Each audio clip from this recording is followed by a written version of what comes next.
Double Honda cup football tournament 2026 আয়োজনে এলাকাবাসী সৌজন্যে দেওপুর হাই স্কুল এবং প্রাইমারি স্কুল।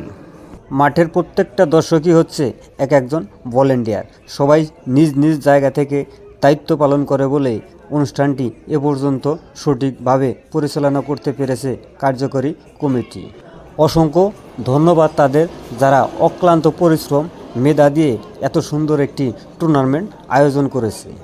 আগামীকাল মঙ্গলবার আসরের চতুর্থ কোয়ার্টার ফাইনাল হাই ভোল্টেজ একটি ম্যাচ মুখোমুখি হবে বোয়াপুর বনাম সখীপুর। উক্ত ম্যাচটি উপভোগ করতে আপনারা সবাই চলে আসেন আমাদের ঐতিহ্যবাহী দেওপুর মাঠে।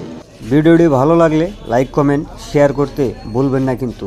আর খেলার সকল আপডেট পেতে হয় অবশ্যই ফলো দিয়ে পাশে থাকবেন। অসংখ্য ধন্যবাদ সবাইকে ভিডিওটি শেষ পর্যন্ত দেখার জন্য।